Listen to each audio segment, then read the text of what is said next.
Ја не знам ни еден геймер што не работи сега и што не е задоволен или што не работи нешто IT related или 3D програмирање или било што. Значи сите наши поранешни играчи и надпреварувачи ги следам, се уште сме у комуникација со дел од нив, сите се успешни во тоа што го работат. Skills што ги стекнале, вештини што ги стекнале од играњето, од еспорт. Ти не можеш да играш кантера да не знаеш да си подесиш компјутер. Што го врти светот, ќе одговори мојот денешен соговорник, а што ја врти еспорт индустријата, исто така ќе зборуваме денеска, тоа е индустрија која што и тоа како расте, и не само како индустрија, туку и се повеќе држави го признаваат еспортот како официјален спорт во државите и овие надпревари ги поддржуваат преку нивните федерации.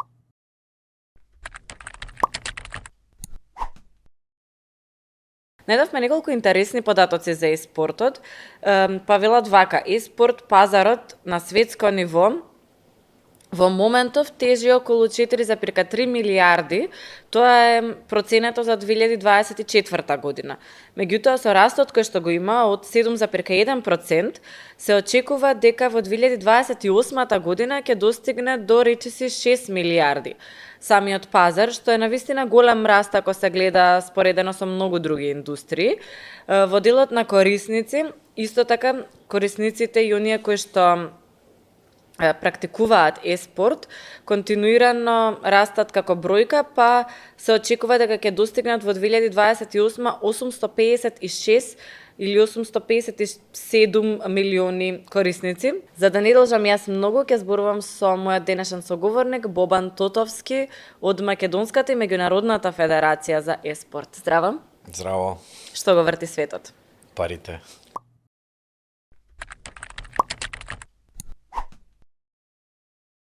Добро. Овој одговор се почесто го добивам. Да. На почеток имавме поромантични одговори, ама веројатно сега луѓето се храбрија да It's a money game. Сега е игра на пари цело време, така да. Па добро, како се бројкиве, не е така лошо во вашата индустрија. Да. Ајде неколку кратки прашања и одговор со еден збор. Пинг-понг или еспорт? Еспорт. Добро. Играње во интернет кафе или дома?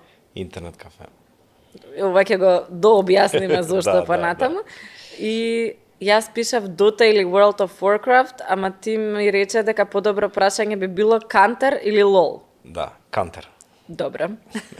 Долго години се бориш за признавање на еспортот и затоа ќе ти го поставам првото прашање, дали и зошто еспортот е спорт и треба да биде признан како таков?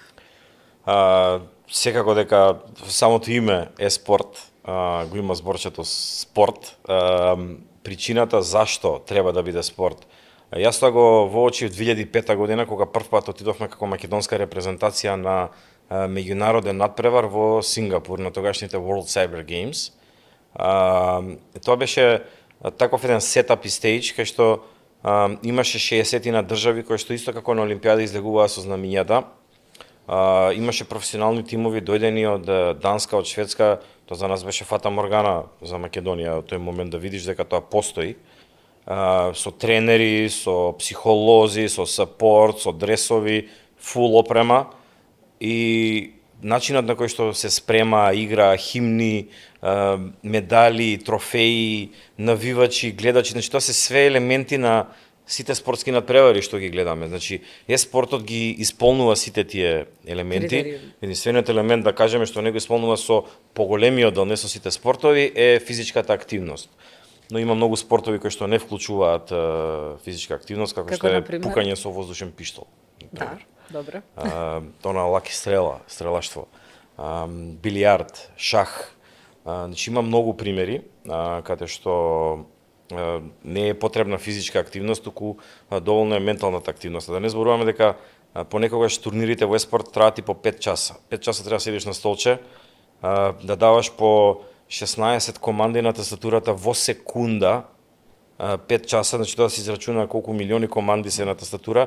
Тоа е прилично, да, знам дека се само прстите, меѓутоа сепак и седењето и се треба да си физички спремен за да можеш тоа да го издржиш и да го секако да постигнеш успех. Има некои препораки за геймерите кога не играат да бидат физички активни Зборувам за оние кои што спортски се бават со ова, затоа што се работи сепак за луѓе кои што треба да играат долги сати, да покажат нешто, имаат публики зад себе, имаат стрес, а знаеме дека физичката активност па позитивно влијае на сето тоа, па дури на развој на мозокот. Дали има некои препораки кои што обично им се даваат на ваквите спортисти? Има, секако дека има. Ќе дадам еден пример. Тимот Астралис и уште 2-3 други тимови на кои што како што Red Bull има екипа во формула, Red Bull има не своја екипа, меѓутоа покрива екипа во еспорт. Тренинг центарот кај што оди сега Верстапен да тренира, на истото место ги носат и еспорт атлетите. На медицинска анализа, на психолошка анализа, на физичка способност, ги тренираат, ги проверуваат и цело време они имаат план и програма за исхрана, за вежбање, за спремање пред надпревари. Значи одат во карантин пред да имаат буткамп, го викаме тоа ние во еспортот, идат во буткамп, седат таму со они 2 недели одвоени од сите нели убавини на светов наш и тренираат и влијание на дворешни и тренираат и се спремаат и развиваат тактики и стратегии за надпреварите што ги чекаат. Значи тоа се сите елементи како спорт. Има едно прашање што јас често на меѓународна сцена го поставувам: зашто еспорт играч ги нема истите права како што ги има и секој фудбалер или кошаркар? Која е разликата меѓу едните и другите? Никаква разлика нема. Посветено време, тренинзи, се надпреваруваат, играат за клубови, представуваат своја држава во тој спорт и веќе во 62 држави спортот е признат како спорт. Меѓу кои е и Македонија, зашто сум јас лично многу горд, пошто 18 години траеше таа битка со институциите. Мислам дека и повеќе се сега, според некои последни бројки што ги видов, околу 66, како да прочитав. Значи, ние како, пошто јас нели работам и за меѓународната федерација, ги имаме бројките и документите. 62 се каде што се официјално признати. Добре. Има повеќе од 80 кои што соработуваат со министерствата или со олимписките комитети во нивните држави. Меѓутоа официјалната верификација е таму, но таа бројка ќе се дуплира во наредните 2 години. И веќе тоа ќе стане стварно многу поголемо. А што ви значи на вас признавањето од страна на властите како официјален спорт? Чисто ме интересира дали покрај она што нели супер, сите ќе знаат и ќе го перцепираат на тој начин и ќе се развива на тој начин индустријата. Што ви значи во поглед на финансирање, поддршка, не знам, влез во училиште и така натаму? Во соодветно развиена држава, тоа значи токму тоа што го кажа. Подобар пристап до спонзори. Било кој спонзор кој ќе види дека нешто е официјален спорт, постојат програми од страна на сите држави и влади каде што се поттикнува развој на спортот со даночни олеснувања. Значи тоа е еден начин на финансирање на федерацијата и на тимовите што следат. Полесен пристап до образовни програми, институции и системи, затоа што јас сум уверен дека спортот треба да биде уште во основните училишта презентиран на нашиве деца. Особено со оглед на тоа колку деца го практикуваат. Колку деца го практикуваат и го гледаат само како обична игра, а не разбираат дека тоа утре може да стане професија. И не само тоа, и психологијата за тие игри, нели викаме медиумска писменост, меѓутоа каде е писменоста кога е во прашање играњето? Така, и например, сега ние имаме нели кај нас одржава инфлуенсери на социјални медиуми кои што во ниеден момент не се врши едукација на децата колку време и како се вежба и како се игра одредена игра. Треба да играш 2 часа, да направиш пауза, 2 до 3 часа послано за мозокот да се опушти, да влезе во друг муд, затоа што долго играње на без престан представува проблем долгорочен затоа што се губи контакт со реалноста. Значи јас имам дете 11 годишно кој што понекогаш, по некои денови знае да забега 6-7 часа да не престане да игра. После тоа него му треба 3 сата да се врати у реалност. Како комуницира, како разговара со родители, да јаде, заборава. После тоа ќе се врати во нормално. Меѓутоа во тој момент тоа е страшно што се случува. Интересно е како некој што е дел од развојот на гейминг индустријата. Ќе зборуваме и за интернет, тоа е едно од првите интернет кафиња каде што најголем дел од мојата генерација и генерациите пред мене одеа да играат кога немаа сите тогаш можност дома тоа да го прават. Баш ми е интересно дека еве сега како родител сепак препорачуваш нели да има умереност, однос со реалноста, време поминато веројатно со Да. родители, со другари, пријатели и така натаму. Обавезно, време со родители, време со другари, време на физичка активност. Така. Значи 5 дена во неделата има по 1 час физичка активност, дали оди на кикбокс и на кошарка. Значи мора да има од се помалце. И книга да чита, нормално и да игра, ќе јаде и чипс, ќе јаде и нутела, меѓутоа ќе јаде нели здрава храна. Треба ова е период на годините кога се развиваат деца, нели кога треба се да пробаат. Меѓутоа се треба да биде умерено, не треба да се претерува во ништо. И кошарка да не може да игра 10 сата кошарка. Така да на се треба да има граници, треба да има контрола. Меѓутоа за тоа се случи треба да ги едуцираме родителите, треба да ги едуцираме и децата. Да. Мислам дека нашите генерации малку повеќе биле изложени на, да кажеме, играње или луѓе кои што се бават со гейминг или на некој начин биле во допир со тоа, па можеби не е толку табу тема, порано важеше, леле страшно е, нама се занемаруваа многу други аспекти кои што може да се научат. Јас имам другари кои што буквално научиле англиски јазик совршено преку игрите, стратегиско размислување и се ред други работи, ама ќе ги спомнеме тие понатаму. Ме интересира за публиката на спортот. Колку луѓе доаѓаат еве на ваши настани кога правите интернационални настани? Каде ви беше последниот само? Последниот настан беше во Романија. Во Романија, добре. Траеше 9 дена, 9 competition, да кажам, 9 дена на преварување, иначе целиот евент е скоро 2 недели со пристигнување и заминување на сите. Публиката беше на отворено, евентот беше на отворено, што малце неспецифично за еспорт настани, обично се во сали. Ние го направивме на отворено со огромен стејдж, имаше и концерт на Армин ван Бурен на затварањето, значи беше направен стварно голем спектакл. Публиката, бидејќи беше на отворено, нели не можеме преку влезници да ја преброиме, меѓутоа од локалните власти што ни дадоа информација дека повеќе од 100.000 луѓе низ тие 9 дена ги следеле надпреварите, покрај тоа што имаше и нели и романската репрезентација играше таму, така да им беше интересно да навиваат и за своите играчи. За своите. Да. А колку е некоја просечна публика на ваков тип на настани, кога се одржува, имавте некој од настаните во Азија, дали има разлика таму колку луѓе доаѓаат во однос на значи, во Азија и во нордиските држави, публиката што оди на еспорт надпревари е број 1. Добре. Тоа е, значи, ние 2016 бевме во Ченгду, во Кина, како македонска репрезентација, не, извини, 2006 година. Таму кога стигнаа нашите играчи, им бараа автограм. Значи, децата не знаеа каде е Македонија. Кога им кажавме дека имаме 2 милиони народ во целата држава, не можеа да разберат, затоа што тој играте 20 милиони. Меѓутоа, до толку е популарен геймингот и спортот, да секој странски играч за нив е успешен човек и му се диват на тоа како игра.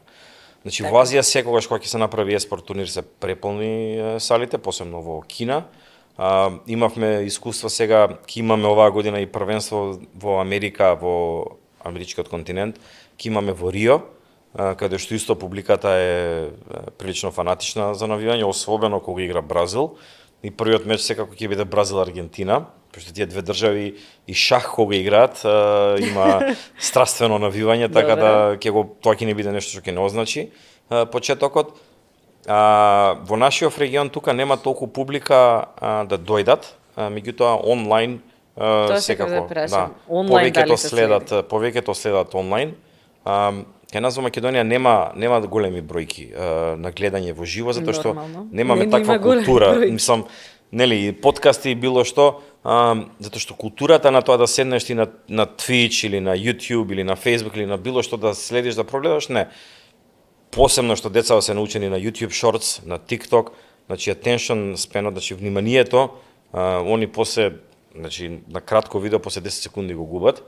А на долго видео не верувам дека они повеќе од 5 до 10 минути, ако не ги зачеша нешто, дека ќе го проследа тоа. И затоа гледаме. Јас не верувам, ама сега верувам дека има, функционираат и подолги концепти, меѓутоа генерално се работи за мал пазар кај нас, па процентот нели колку луѓе се бават со играње, колку можат да гледаат тогаш и така натаму доаѓаме веројатно до некоја помала бројка, што е нормално. Ама колку луѓе на меѓународно ниво ги следат онлайн надпреварите? Од до имате некои бројки? Не, имам сите бројки. Тоа многу зависи прво нели каде и кога. Сега на пример ИМ Катовица, најпознатиот надпревар во Counter Strike што го организира ESL, имаше преку милион concurrent viewers на Counter Strike, што е ретко за Counter. Counter стига 500-600 илјади гледачи да го гледаат турнирот. Mobile Legends во декември евент беше во Филипини, во Манила, кај што бевме ние како меѓународна федерација, го пробија од 5 милиони прагот. Значи над 5 милиони луѓе го гледаа финалето на мечот, да. League of Legends, Dota, значи тоа се све турнири кои што имаат милионски публики што ги гледаат. Меѓутоа секогаш зависи, ако е во Азија, е прерано или прекасно во Америка, нели, значи тоа како што сите спортови се соочуваат, меѓутоа бројките се огромни.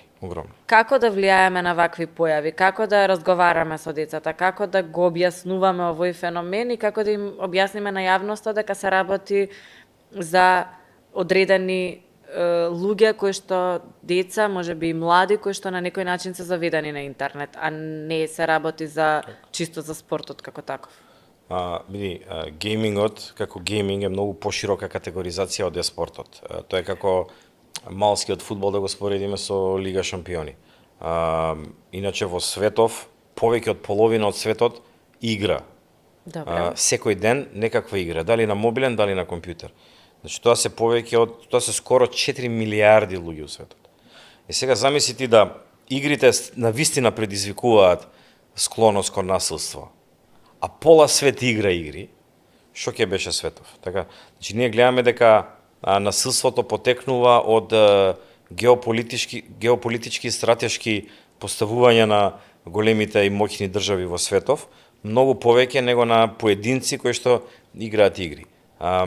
Контентот што се и количината на содржина што го има на интернет сега и брзината со која што ние дознаваме дека нешто некаде се случило, при тоа со нула контрола на валидноста и веродостојноста на таа информација, тоа е најголемиот ризик за нашите деца. Значи во секој момент може да пласира некој инфлуенсер или некој на кој што му веруваат, или не знам, него Мистер Бист чоколади продават 500 денара.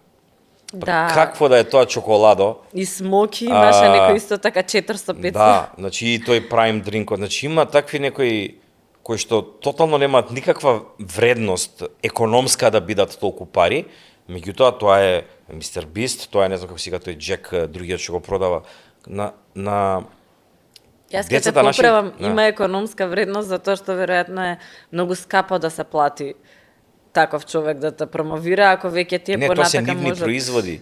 Не се они само, тоа е производот... Имаат еквити. Они имаат еквити во фирмата и го користат тоа. Замисли да сега патиките Майкл Джордан што ги има да се $500, да не се $100 во Америка. Така, да Майкл Джордан згора на се, да става екстра цена на се, затоа што го ставил своето име. Тие малце поместени вредности што се случуваат у светов и кои што лошо влијаат на нашите деца. Не е затоа што името е ставено таму. Тоа чоколаде сум сигурен дека има чоколади кои што се 10 пати поквалитетни, дури у Македонија произведени од тоа и вредат 10 пати помалку. Меѓутоа имиџот и брендот. И така полека се прави, им се перат мозоците на нашиве деца да веруваат во се. Затоа што имаат премногу изворни информации кои што ние како родители немаме времени да ги процесираме. Он еден сат... не можеш секогаш. Сепак се работи кај дел за деца кои што се тинејџери и нели тука има момент на сепак ти викам до тука можеш ти, од тука нели сакам јас да самиот да имам интеракција со и треба да ги научиме децата да ги разпознаваат информациите. Не можеме да го спречиме приемот на информација, но да разпознаат и како да истражат дали ова факт или е лага. Да побараат 3 независни извори, значи секој ќе си има свој начин на ресерч, меѓутоа јас како пристапувам кон моето дете, обавезно да провери на 3 различни извори дали информацијата е точна или не е точна. Пример, имам една игра со дете, во секој ден мора 10 факти да ми напише. Било какви факти. И секој ден ми пише по 10 факти. Јас ако ќе видам некој од фактите дека е невистин, специфичен малце. Ајде, речек дали е тачно. Ова видиш не е вистина. Тоа е за да свати реалноста дека светот има луѓе што лажат. кој за пари, кој за влијание, кој очо нема што да прави. Тука е поголемиот проблем него во самите игри, во самото играњето, во самото играње. Дали се случуваат тие, да речеме, дезинформативни процеси или поттик кон насилство? Според тебе никогаш и од страна на затоа што има лайв чет на дел од игрите, дали се случува можеби некогаш и тука некој да се уфрли, да пушти некоја информација, Многу ретко. па децата да се заведат, или пак се работи за нешто друго? Во casual стримовите на инфлуенсери, да. Меѓутоа, во професионалните стримови што ги прави ESL, PGL, Blast и ние како организација, не, затоа што секогаш има чат модератори. Има луѓе кои што читаат се што се пишува и доколку видат нешто, некаков таков повик или хейт спич или што, тоа све се санкционира во моментот. Колкава е одговорноста, еве, моја, твоја, на сите кои што прават нешто во дигиталниот простор или имаат онлайн настани, организираат кои што толку многу луѓе ги следат во живо и физички, меѓутоа и онлайн, колкава е одговорност зборуваме за писменоста во делот на проверка на факти, проверка на извори и така натаму. Колку ние имаме одговорност да едуцираме? Значи, Сите. ние нема кој друг освен ние. Значи, ако ние не едуцираме, ќе бидеме општество на зомбија. Ќе бидеме луѓе кои што ќе читаме нешто и ќе веруваме на се, затоа што го кажал особа А, го Или кажала веќе тоа. не е ни особа. Или веќе не е ни Роби. особа четбокс, веќе имаш вештачка интелигенција AI кој што се може да направи и до каде. Значи затоа е многу важно тоа да се едуцира и како држава кај што да речеме на ниво на интелект, како држава високо котираме во светот. Меѓутоа на ниво на мотивација сме многу ниска. Тука е проблемот. Зошто? Мислам дека како нација, зборам генерално, не зборам за индивиду, имаме exceptional индивиду и exceptional 10-20% од населението што се вика ја движи целата економија. Меѓутоа, in general, ден денес постојат родители кои што мораш да идеш на факултет, мораш да земеш диплома, мораш ова да завршиш, да се вработиш у голема фирма, сигурна работа да земеш. Што е тоа сигурна работа? Ја не знам Мислиш дека тоа е дефиниција. погрешно? Да. Затоа што Погрешно е прво да се притиска детето ако не е за тоа. Зашто? ако некој дете Значи, еве тоа сега го имаш дете кое што е лошо во математика, Точно. а е експерт по историја. Супер. Што правиме ние? Тре- Му зимаме професор математика. Не бе, ќе го трне математиката на страна, се фокусира го на историја. Ти се занимаваш со интернет долги години, на крај сакам малку да зборуваме и околу тој елемент од так. твојата кариера. Интернет. Да. Кој од Скопје горе-долу слушнал, Да. или бил, или играл, или гледал филмови. Раскажи ми малку за тоа, како беа тие почетоци, какви беа, со што се соочи, тоа прв некој мал бизнис твој. Не, види, јас тоа не беше мој бизнис, јас бев Или таму вработен заедно како со- менаџер. да. Јас у принцип скоро цел живот сум бил како менаџер на други бизниси и туѓи бизниси, меѓутоа ги работам како да се мои. И затоа многу луѓе мешаат кога работам за некого дека нешто дека е мое. Интернет, јас бев претходно во списанието и во емисијата Ентер. И кога фирмата одлучи да влага со отварање на интернет клубот, тогаш јас бев назначен како одговорно лице и таму. Јас во тој момент, 2004 година кога се почна градбата и спремањето, немав поим од ништо у тој свет. Чи имав поим Добре. што се игри, што се гейминг, правевме некои турнириче, меѓутоа познавањето на како да функционира интернет клуб, процесори, хардвер, графички картички, фремови, херцажа на монитори, сите тие битни работи и елементи, ми требаше една година по 20 сата работа и учење и све, за да можам да ги научам, за да можам правилно да го тоа менаџирам и поставам. А како да го направив секој ден со геймерите кои што доаѓаат таму, целата таа екипа, ќе дојде ќе седне ќе игра и ќе каже еј ова не чини, ова може да се подобри овака така. Слушање на нивните мислења и имплементација на тоа во самиот клуб. И веќе се створи една култура кај што стварно многу луѓе доаѓаа во интернет и знаеа дека им е како дома, како свое место и буквално имаше дел за седење, имаше дел за уживање, имаше дел за играње и знаеа дека можат се да кажат, се да побараат и да им биде дадено. Значи буквално не она како интернет клубови сега иди седни, плати 50 денара, стани оди си, да нема никаква интеракција, да нема комуникација. Да, Значи беше некако social беше club, беше social, да.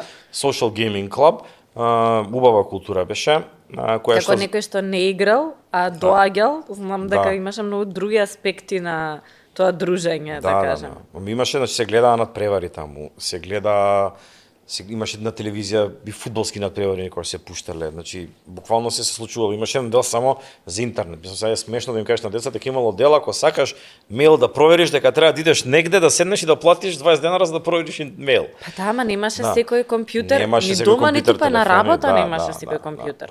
Други Во време едно ја време. беа тоа. Да, Да. други време ја беа тоа, меѓутоа беше многу интересно како култура. Сега тоа кај нас е намалено. Например, во Азија таа култура си постои. Се уште одат луѓе во интернет. PC Bank ги викаат. Во Азија да, во Азија тоа е стварно многу раширено.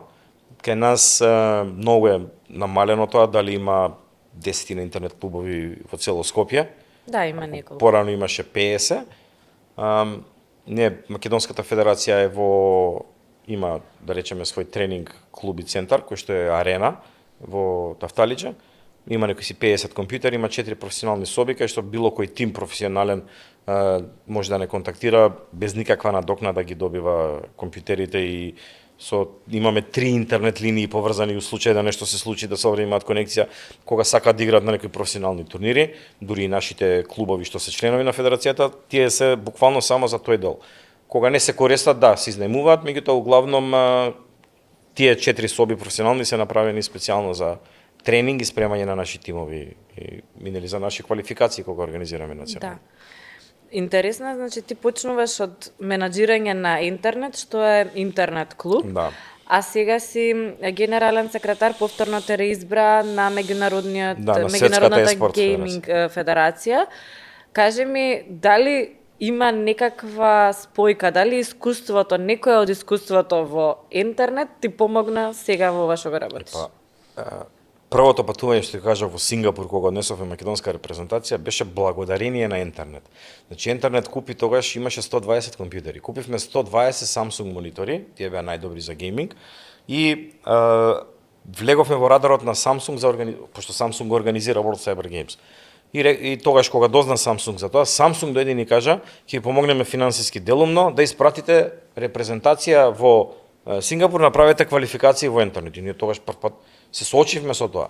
Направивме квалификации и кога го видовме тоа во Сингапур што се случува, после тоа од тој момент 2005 до ден денеска се е учење исто преку интернет, преку Македонската федерација, учество на Македонската федерација, национални квалификации за да стигнеме сега кај што стигаме. Луѓето што работат, да кажеме друга работа, не доаѓаат од федерација, што работат во ESL, PGL. Тоа се геймери кои што веднаш влегле во топ тиер во најдобрите надпревари и толку. Ние како федерација 20 години со тоа што се бори цел свет. Признавање од држава, наоѓање спонзори, начинот да имаш ти да им гарантираш на твоите играчи дека ќе успеат да отидат на некое светско првенство. Тоа е само, има држави кај што еден играч сега добива по дефолт, они се пресрекни дека ќе имаат еден што ќе го носи знамето, пример од Гана, од Суринам, од Того, од Гуам, значи од такви држави доаѓаат на нашето светско првенство. За нив тоа, дома кога ќе се вратат, они се народни херои. Тоа е тоа што националното признавање помага во геймингот. И плюс success stories ние имаме многу успешни да, success story на наши геймери македонци кои што како Сакса што е кој што освои The International, кој што веќе е да речеме милионер постана. Да, секоја чест. Да, во Кантер имаме Киксан кој што сега со Хероик играше на ИМ Катовице, значи имаме многу успешни индивидуи кои што поприлично многу заработуваат, кои што и веќе имаат заработено повеќе од некои луѓе што за цел живот можат да заработат. Тоа е точно. И сега дали е само заработката важна за нив, веројатно не, веројатно сакаат и натаму да продолжат да се надпреваруваат. Сакаат до одреден момент, меѓутоа јас ниеден не знам, можеби 2-3 луѓе прошле преку Македонската федерација, ја не знам ниеден геймер што не работи сега и што не е задоволен или што не работи нешто IT related или 3D програмирање или било што. Значи сите наши поранешни играчи и надпреварувачи ги следам, се уште сме у комуникација со дел од нив, сите се успешни во тоа што го работат. Skills што ги стекнале, вештини што ги стекнале од играњето, од еспорт. Ти не можеш да играш кантара да не знаеш да си подесиш компјутер. Да. Така, значи ти минимум имаш спецификација IT support да работиш негде. Минимум со самото тоа. Не само тоа, јас не можам да бидам програмер затоа што не можам да ги одседам толку долги сати. Да, они се- Самата да, таа способност да седиш долги сати на компјутер, па визуелно како изгледа, па те нервирала графиката на играта, сакаш да направиш нешто подобро, сето тоа ти дава некоја основа да. за само учиш, не знам, програмски јазик или што и да ти е потребно и многу лесно И влегуваш во одат у тој game свет. development, влегуваат лесно во Да. game development понатака, значи Ти си и корисник и да, кажеме, може би предприемач. Значи, никад не сум бил професионален играч. Меѓутоа сум играл од Commodore 64 кога излезено од Tetris да речеме. Што најмногу сакаш, Да. која игра ти е вака? Мене ми е Age of омилена? Empires, Добро. најомилена игра. Стратегија, таква real time strategy. Меѓутоа, од секој сум ги сакал игрите, и нели у наше време беше табу, имавме потешки лимити, се играше само у сабота и евентуално у недела, едва чекаш да дојде нова година или летен распуст да можеш да играш малце повеќе. Сега деца секој ден го прават тоа. Значи сега почнувајќи од таму и знаејќи дека што тоа значи и тоа на сега во Македонската федерација, например, сите што бевме во Македонската федерација, сега уствари работиме во меѓународната федерација. Затоа што и кадар да најдеш за ова што нас ни треба како меѓународна федерација, не постојано бараме луѓе за работа.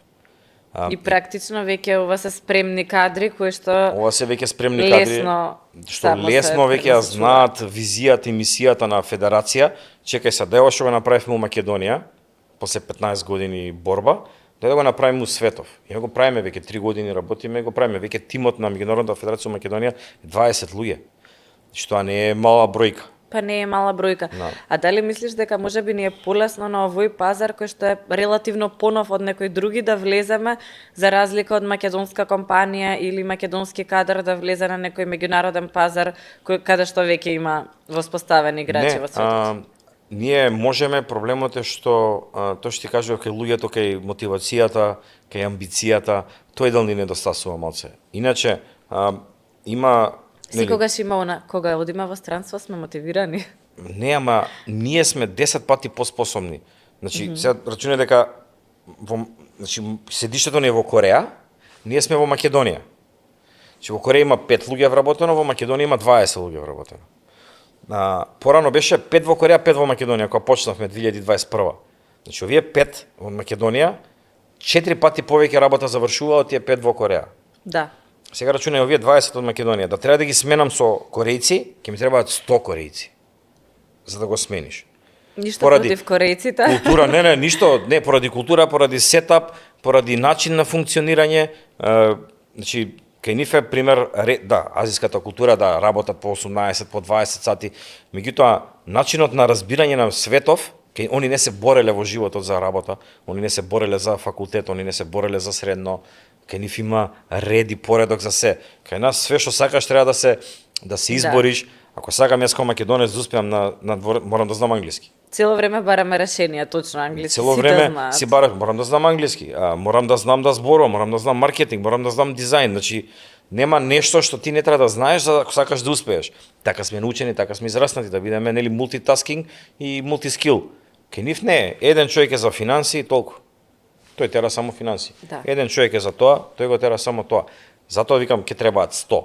Не заради нешто друго, него да, тие 100 ќе завршат работата стварно без грешка, кај нашиот 20 ќе има 10% errors, меѓутоа сепак long term многу повеќе се постигнува на тој начин. И имаме потенцијал како држава како народ, како нација да конкурираме со продукциски куќи како што се ESL, PGL, Blast. Значи го имаме знаењето, го имаме сетапот, имаме и можноста. Меѓутоа малце проблем е со тоа што ти кажам со амбицијата и со желбата и со луѓето што на пример сега се научија нема што да работиш, ај QA ќе работам. Аха, 2 курса, да. 3 курса, а јас сум QA. И тоа малце знаеш од 8 до 4 или оние диспечери, шлепери што хендлаат у Америка. И тоа е Јас немам против тоа. Неам против, свака част, таков е човекот, сака од 8 до 8 да работи или од 8 до 4, толку. Не мора да значи дека нема други амбиции. Јас сум сретнала многу луѓе кои што се занимаваат, да речеме, со уметност или имаат некоја пасија, некоја страст, која што едноставно не им е исплатлива и одлучуваат дека сакаат точно време во денот да работат, да земат точна плата, а потоа да си го поминат, да имат повеќе слободно време. И тоа е окей. Тоа е делот Тоа е во со ред. амбициозноста што ти го кажувам што недостасува. И окей, ја немам проблем. Не сме сите створени да работиме по 24 сата дневно. Не. Има луѓе што си уживаат у тие 8 сата и се среќни. Супер, и јас сум среќен за нив. Меѓутоа, кога би имале повеќе луѓе кои што се спремни да излезат малце надвор од рамката, многу повеќе ќе можеме да постигнеме. Да, верувам и јас Моје дека е мислење, тоа нели? така. И верувам дека имаме за надпревар и во меѓународните организации да има повеќе луѓе кои што се македонци, кои што имаат што да покажат и така натаму.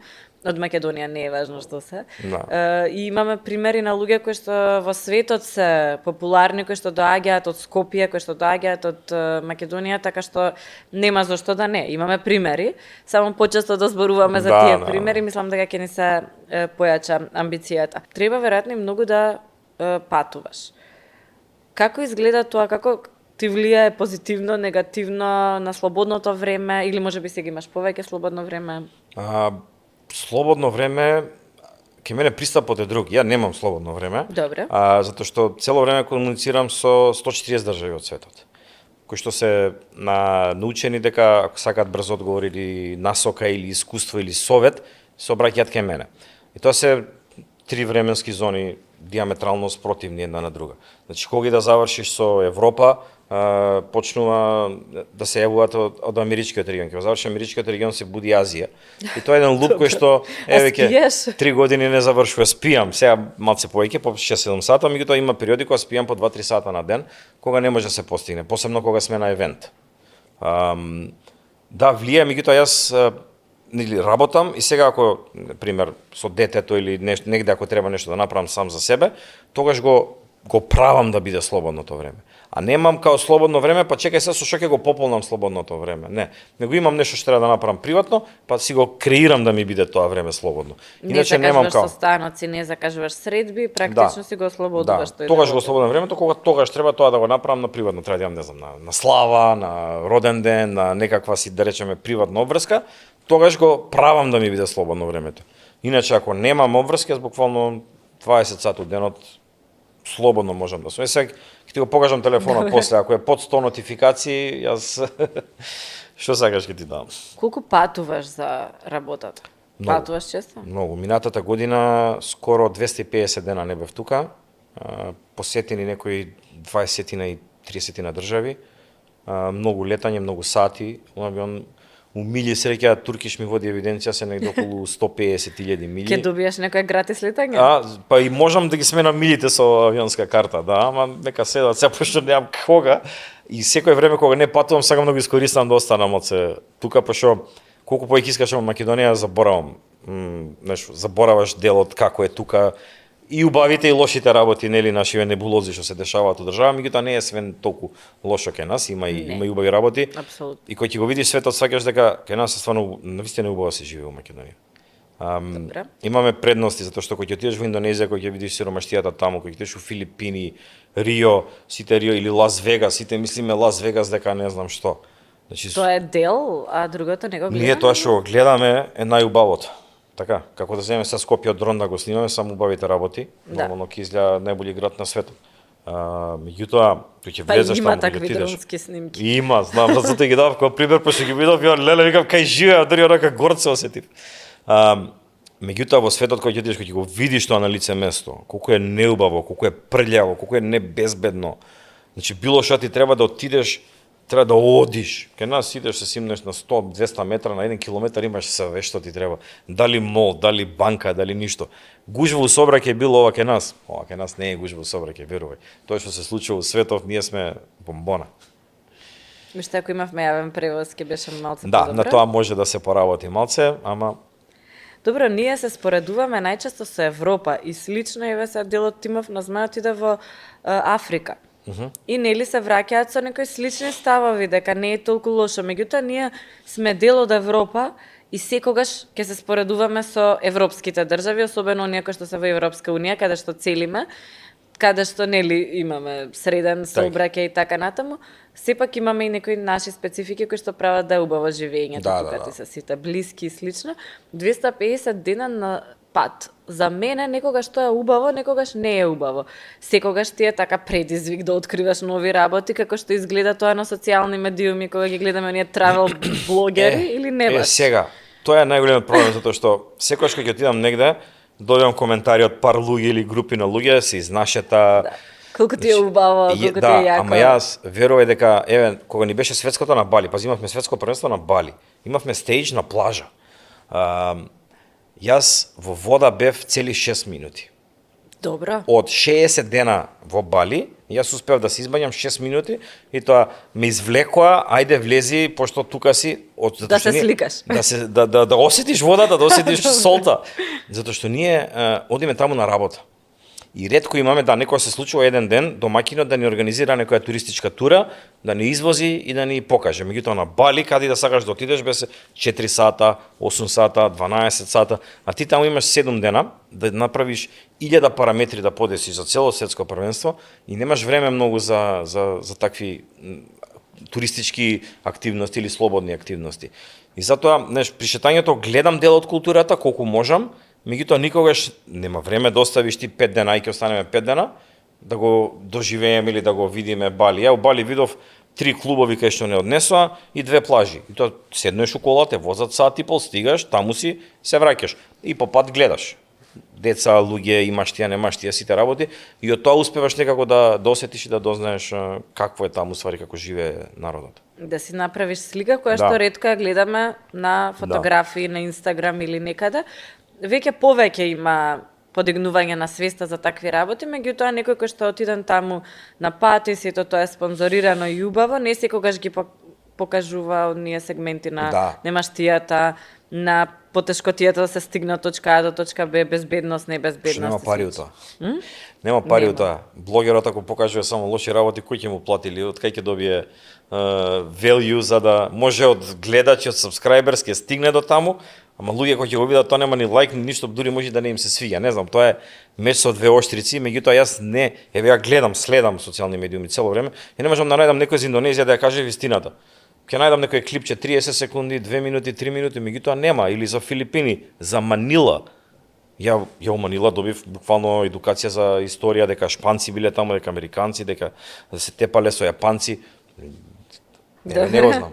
Да, има толку многу фотографии убави да се има видат. Да видиш Манила дека е не знам што, пола Манила, пола од градот Манила е немаштија. Кога одиш стварно ја гледаш поголемата слика, така што барем ако ништо друго ти е поотворен мозокот, колку е тоа шеткање, не баш. Најголемата вредност од сите патувања е комуникацијата со луѓето и нивните гледишта на светот.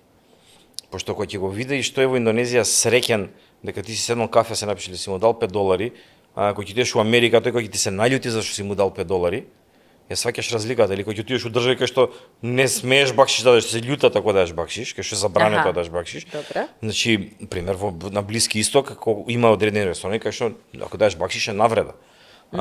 Демек како е ти филм. Да, имам ја, ме плаќа газдата во Америка све. не смеш да ни дадеш бакшиш. Во Америка на киоск автоматски има опција бакшиш да оставиш. На кога бе на вендинг машината бакшиш да оставиш. Па добро. Значи до тој степен се отидени. Некој доаѓа да ја менува вендинг машината, ќе си го зема бакшишот, можеби има зашто да. Тоа многу помага кога ќе ги видиш сите култури, различни религии, различен аспект, различно гледиште. И кога нема да ги осудиш затоа што се они такви, него едноставно ќе прифатиш, чекај, нормално е дека е различен. Да. Тоа многу помага. Значи тоа ми е мене најголемото богатство. Ни тоа што сум видел плажа, ни планина, ни резорт, ни ништо, колку што ми е искуството на луѓето таму и нивното гледиште на светот, зашто мене ми помага ја да си креирам пошироко гледање на светот. Ова е одлична поента. Ќе завршев тука, ако не сакав да те прашам за крај уште едно малку по-геймерско прашање. Ајде. Која игра во моментов е на врвот на развојот? Во која игра има најмногу корисници сега, најбрзо растечка, најмногу надпревари и едноставно која е сега хит играта, а која според тебе би била следниот тренд? Што треба да се проба? Види, ќе зборам за еспорт, не за гейминг, пошто гейминг може Candy Crush Saga е најиграна игра, нели ради мобилните. Колку нивоа има на Candy Crush? Значи Counter Strike и League of Legends се секогаш Добре. првите две, со варијации една погоре, една подоле. Тука секогаш нормално се Dota 2 и Valorant, свичот на од истите гейм паблишери. Меѓутоа огромен подем сега има мобилните игри. Какви мобилни игри? PUBG Mobile Добре. и Mobile Legends Bang Bang, MLBB. Honor of Kings сега излезе, имаше глобал промоција. Значи, играњето на мобилен телефон, јас мислам дека во наредните 2 години, у бројки, ќе го надмине PC геймингот и конзол гейминг. За конзол геймингот да не правиме муаве, тоа веќе полека опаѓа. Драстично опаѓа, зборам на еспорт левел. Затоа што е достапно, било кој со телефон може да игра од секаде, и има држави што се прилично, например, најдобри мобилни игри у светот се Југоисточна Азија. Добре. Зашто? Не може сите компјутер, не може ни да си купи компјутер, но секој може да купи телефон, пошто Многу е можеби, поевтино. еве да речем, може не знаат луѓево, а телефоните што ги плаќаме по 1000 евра, таму се 500. Посебно што таму имаш кинески производители на телефони кои што тука не ги ни вадат тие модели за нас, а се геймерски ориентет модели. И он за $500 купува геймерски телефон на кој што игра, кој што може да иде на турнир, да освои пари, да освои било што, лесно има да се соберат 5 другари, не треба ништо да мкне, значи многу е accessible, а пази, а искуството на гледачот, кој ќе седнам да гледам на стрим, исто е. Ја не знам дали игра Dota, League of Legends или Mobile Legends. Зборам ако не си нели у играта, ти кој ќе гледаш на екран исто гледаш. Кога гледаш и таму кога си како публика, дали он седи вака на тастатура и на монитор, ти не го гледаш човекот или стиска вака. Ти не можеш да видиш. Нас како и публика на лице место исто ти е. И затоа кажувам дека мобилниот гейминг многу ќе расте, се зависи од како ќе се развиваат нови игри. За сега оние FPS нема добри, меѓутоа има многу добри стратегии како Mobile Legends. PUBG е едина, ама таа е друг тип на пукање и тие се многу популарни и ги имаме на нашето светско првенство. И најдобри бројки имаме у гледаност таму. По милиони луѓе гледаат. Интересно, а чисто за споредба, затоа што сигурно е многу важен влезот на играчите да можат да играат, колку чини опрема, компјутер добар за гейминг да се купи со сите потребни спецификации? Минимално за да можеш да почнеш, зборам, не да она најдоброто е 2000 евра. По 2000 евра не можеш да склопиш конфигурација која што ќе ти даде услови за да играш. Што исто како да пробаш фудбал да играш на нива за компјутери. Значи тука споредбата 4 пати е поевтино да се влезе и да се игра на телефон отколку до 4 пати, ајде да кажеме, отколку на компјутер. И тоа не е се до парите, до accessibility, до ги секогаш, зијаме телефоните, секаде. идеме умало доле седнуваме, мама и тато нема да ме видат дека тренирам со другарите, умало тренирам, така. Има повеќе аспекти кои што помагаат. Да, малце е лошо сега, пошто тоа отвара нова сфера на едукација за седење, за скичмуење, за очите. Меѓутоа тоа верувам дека у наредни 2-3 години како ќе се развива како спорт ќе стане подобро. Пошто ме чуди и мене не играат на таблети. Пример, дете мој игра на таблет, не ќе да игра на телефон, не ќе да игра на компјутер, не ќе да игра на конзола, само на таблет. Ама таблет е додаток во домот. Значи, најголем дел од луѓето има телефон или компјутер. Да, ама не, таблетот е и големината и се многу полесна. Меѓутоа сите професионални играчи, дали ради перформансите, фремови, нешто им смета, затоа што иначе јас би сакал игрите на таблети. Нека се вика mobile gaming, ама да биде на таблет, да не биде на телефон, знаеш. Ама сакаат телефон. Сакаат телефон. Добре, тоа е веројатно и корисниците сами си покажуваат што сакаат. Добро, вам е супер интересно за крај, супер интересна насока. Што е со оние игри кои што ќе се појават од време на време, па се интересни за геймерите, па ги снемува.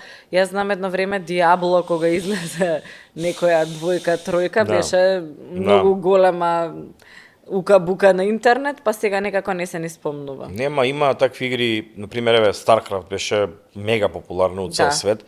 Сега има едно мало комјунити што се одржува некако да постои. Мислам исто важи за Age of Empires, кој што беше моја милена, Command and Conquer.